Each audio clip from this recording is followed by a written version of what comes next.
બેઠા એમ. હવે ચંદુભાઈ તમને એક પ્રશ્ન કરવાનો અને એ હાટું બોલાયા છે ખેડૂત બધા ભેગા થઈને. હા બોલો ને ભગવાન. કે હવે આ સરકારે શું ધૈર્ય છે ખેડૂત માથે તૂટી પડી ગઈ છે, વાહે જ પડી ગઈ છે. એમ ભાવ અમારે નહીં પાડવાનો, કાંઈ આ થાંભલા સરકાર આ કંપનીની જ તે લ્યો, તો ખેડૂતને શું કરું એમાં તમને આજ બોલાવ્યા છે, એનું કાંઈક કહો અમને. ના ના, ખરેખર તમારી વાત સાચી છે. આજ મોટા વાગોદર ગામે તમે બધા ખેડૂત મિત્રો જે ખરેખર ચિંતા કરી ને એ બહુ સારી કરી છે. કારણ કે હજી આપણા ગામની અંદર કોઈ થાંભલાનું કે આ છે તે છે વાતાવરણ આવ્યું નથી, પણ એનો મતલબ એવો નથી કે આપણા ગામમાં નહીં આવે. આજે અદાણી તો કાલે અંબાણી કોઈના કોઈ સ્વરૂપે જવાના છે. અને ખેડૂત મિત્રોએ ખરેખર એક વાતની એક નોંધ લીધા જેવી છે કે આજે બીજા ગામમાં છે તો આપણે ક્યાં ટેન્શન છે? નહીં, ખરેખર જ્યાં જ્યાં ખેડૂતોનું આંદોલન થાય અને જ્યાં જ્યાં ખેડૂત મિત્રોને વિપત્તિ આવી હોય ને ત્યાં દરેક ગામમાંથી દરેક ખેડૂતોએ 5-25 જણાને જવું જોઈએ. આમાં જો તમારી એકતા હશે ને તો તમારી એકતાને તોડવાની કોઈની તાકાત નથી અને એકતાની સામે કોઈ દિવસ કોઈની જીત થાય નહીં. માટે તમારે ખરેખર એકતા રાખવાની. આજે મુખ્ય પ્રશ્ન એ છે કે અદાણી હસ્તક જે કાંઈ અત્યારે વીજ લાઈન ગોઠવવામાં આવી રહી છે એમાં વિઘોમાં ખેડૂતોની જે જમીન છે એ રોકાઈ રહી છે અને જે કાંઈ ખેડૂતોને ખરેખર એના હકથી મળવું જોઈએ ને એવું વળતર અત્યારે એને મળતું નથી, એટલે ખેડૂતો રિહાણા છે. બાકી એની એવી કોઈ મનાઈ નથી કે અમારી જમીનમાં અમે નાખવા નહીં જ દઈ, પણ ખેડૂતોની જે જગ્યા રોકાય છે તો એનું પૂરેપૂરું એને વળતર તો મળવું જોઈએ ને. કાં તો શરૂઆતમાં જ એને કરોડોમાં તમે વળતર આપો અને અથવા તો એને આ જીવન તમે એને નક્કી કરી નાખો તમારી વીઘો જમીન રોકાય છે અને એ જીવન એ રીતે વળતર નક્કી થવું જોઈએ નટુભા. કે અત્યારે જે કાંઈ ભાવ હાલી રહ્યો છે તો તમે અત્યારે વળતર નક્કી કરી નાખો, અમે તમને મહિને કે વર્ષે 50,000 આપશું એમ, બરાબર? તો આ તો તમારું આજીવન છે. તો આજથી 10 વર્ષ પછી આ ભાવ ક્યાં હશે? તો ખેડૂતનું વળતર એ રીતે નક્કી થવું જોઈએ કે તે પછી એને પેનલ્ટી સ્વરૂપે અંદર વધતું જવું પડે. 5 વર્ષે કે 10 વર્ષે એનો ભાવે વધવો પડે. તમારી જમીન 50 વર્ષ લગી રોકાઈ રહીએ તો એક સમયે ભાવ ક્યાંય હતો આપણે 250 રૂપિયામાં કપાસ વેચતા હતા, અત્યારે 1500 વેચાય છે. તો અત્યારે 10 વર્ષ પછી 20 વર્ષ પછી એ કપાસ કદાચ 5000 પણ વેચાતો હોય. તો તમે એ રીતે વીઘાના ભાવ નક્કી કરીને આપો તો પણ ખેડૂતને પોહાય એવું નથી. માટે ખેડૂતની વેદનાને આ સરકાર સમજે, આ કંપનીવાળા સમજે એવી મારી આપણો ભાવાર્થ છે ને. એ બાબતે આપણે ભેગા થયા છે અને આ એક બાબતે નહીં, ખેડૂત એને તો મોટા ભાગે આ સરકાર છે આમ થાય એમ કહે છે કે ભાઈ આ લોકો ધરતીપુત્ર છે, એની ઉપર આખો દેશ નભે છે, પણ એ બાબતથી એને કોઈ દી ચિંતા કર્યું ને એવું લાગ્યું જ નથી આપણને ક્યારેય. હંમેશા ખેડૂતો અસંતોષ રહેશે. એનું કારણ તમને કહું કે 2011ની અંદર મને પાકી ખબર છે ભાઈ પટેલ કે કપાસ 1400 રૂપિયા મણ વેચાણો હતો. 2011ની સાલની વાત હું તમને કરું, મારી નજર અમે સોદો થયેલો 1400 રૂપિયા કપાસ વેચાણો હતો. તો આજે 2026ની સાલ પગી ગઈ તો હજી પણ દલાલો હસ્તક કે વેપારીઓ 1400 ને 1500 કપાસ માગે છે. તો મને એ નથી ખબર પડતી કે હરામીને એટલી શરમ નથી થતી કે તમારું જે 250 રૂપિયાનું ખાતરનું બાચકું આવતું હતું એ અત્યારે 2200 તમે પોગાડી દીધું, 2000 પોગાડી દીધું. તો તમને એમ થાય છે કે મોંઘવારી નડે છે, બધાનો ભાવ ચડી જાય. કાપડ ઓલા જે કાંઈ એનું કાપડ આવતું બાચવાનો એનો ભાવ વધ્યો છે, દોરાનો ભાવ વધ્યો, મજૂરીનો ભાવ વધ્યો અને એને પેકિંગ કરવાના ભાવ વધ્યા છે. તો ખેડૂતોને આ બધું નહીં નડતું હોય કાંઈ? ખેડૂતોને અત્યારે મજૂરીને કેવડી થઈ ગઈ. એક સમય એવો હતો કે 2011ની સાલમાં તમને 150 રૂપિયા મજૂર મળતા હતા. અત્યારે ખેતીની મજૂરી કરવા માટે તમારે ત્યાં આગળ નીંદવા પાડવા માટે 500 રૂપિયા અત્યારે મજૂરી હાલે છે.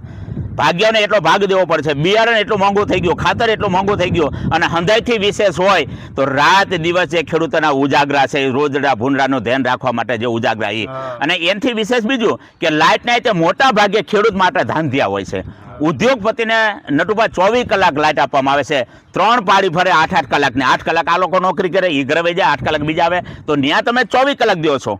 એવડા વેડા મોટા મશીનો ન્યાગરા હાલતા હોય તો એમાં લાઇટ દેવાનું તો અમને નડતું નથી, બરાબર? અને આ ખેડૂતોને વાડીએ દેવાની થાય તો કે 8 કલાકમાં એમાં કાપ મૂકવામાં આવે છે, આપી દે છે બહાર આખો દિવસની લાઇટ. પણ એમાં ધાંધિયા જ હોય છે. ખેડૂતને રાહ જોઈને થાકી જાય. હવે આવશે ઓલો ખેડૂત નથી હોઈ શકતો કે નથી ઘરે રહી શકતો.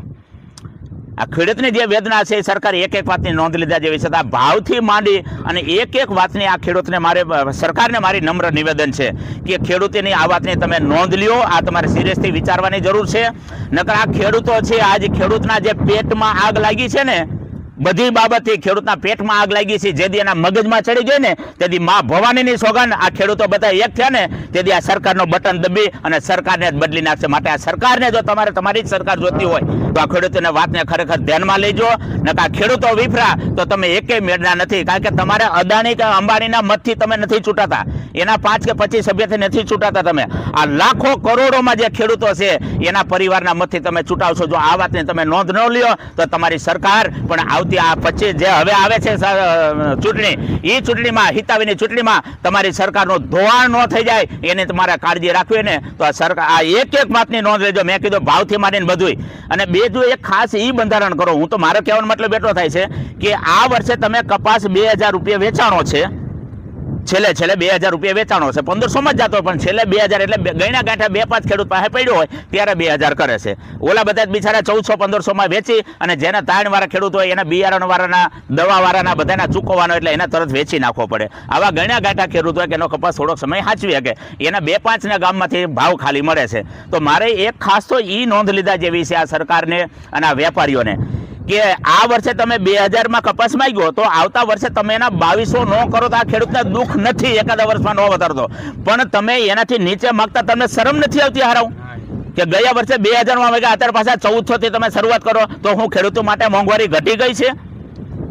ખેડૂતોની વાતને તમે નોંધ લ્યો. અને અથવા તો તમે એવું કરો હાલો કે ખેડૂતોને તમે ઈ જ ભાવે તમે વેચો છો તો ખેડૂતો એના હાથ બહાર લઈને આવે ને તો એને તેલે તે 50%માં મળવું જોઈએ, એને મગની ડાયરેક્ટ 50% મળવું જોઈએ, એને ચોખાઈ 50%માં મળવા જોઈએ, એને ઘઉં જોતા હોય પાછા વેપારી પાસે તોય 50% મળવા જોઈએ. અને ખેડૂતને ખાસ વેદના હોય અને મારા ધ્યાને લીધા જેવી એક સાહિત્યકાર તરીકે અને એક ખેડૂતના એક પુત્ર તરીકે અને એક રાજપૂત તરીકે મારે તમને ખાસ એક એ વાત નોંધ લીધા જેવી છે કે કોઈ પણ વખતે આ ખેડૂતો જે કાંઈ માલ તમારો વેચવા આવે એના ભાવ હારા બીજા નક્કી કરે. એટલે આ ખેડૂતો હું પાકિસ્તાનમાંથી આવ્યા છે. એક નાની એવી ફુગા ખોડુબા એક ફુગા વેચવા બેઠેલી બાઈ હોય ફૂટપાથ ઉપર તો ઈ એના ફુગાના ભાવ પોતે નક્કી કરે કે બાપુ આ 20 રૂપિયાનો ફુગો છે, પટેલભાઈ આ ફુગો છે એ 15 રૂપિયાનો છે.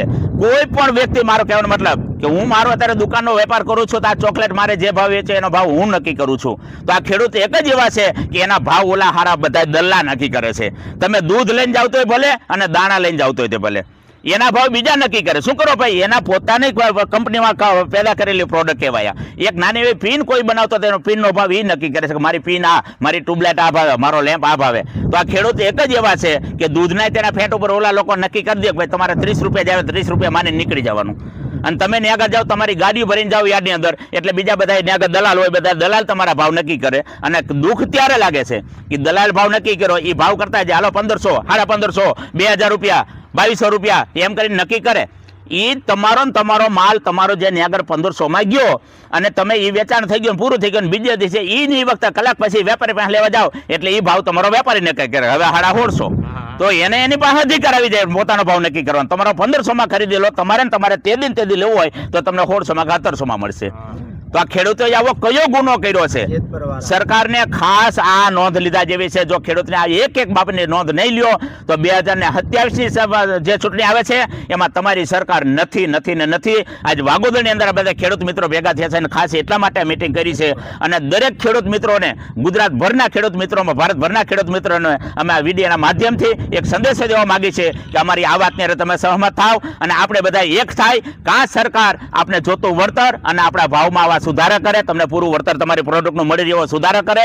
અને ન કરે તો 2000ની ચૂંટણીની અંદર જો તમે બધાય ખરેખર એક નહીં થાવ, બટનને બદલાવીને તમે નક્કી નહીં કરો તો પાછળ ભોગવવાની તૈયારી રાખજો. બાકી મારી દરેક ખેડૂતોને નમ્ર નિવેદન આ વાતની સાથે બધા જોડાઈજો અને આપણી જીત થાય એ માટે દરેક વ્યક્તિને મારું નમ્ર નિવેદન છે કે ગામના અને તાલુકા જિલ્લાના ખેડૂતો એક થઈ અને આ વાતની નોંધ લઈ અને બધાય એક થાવ. બીજી આપણે કાંઈ આથી વિશેષ કાંઈ કહેવું નથી. ફરીથી એક વખત વાગોદરના ખેડૂતો વતી મારું નમ્ર નિવેદન સરકારને કે આ વાતની અમારી નોંધ લે. જય માતાજી, જય ગુરુદેવ.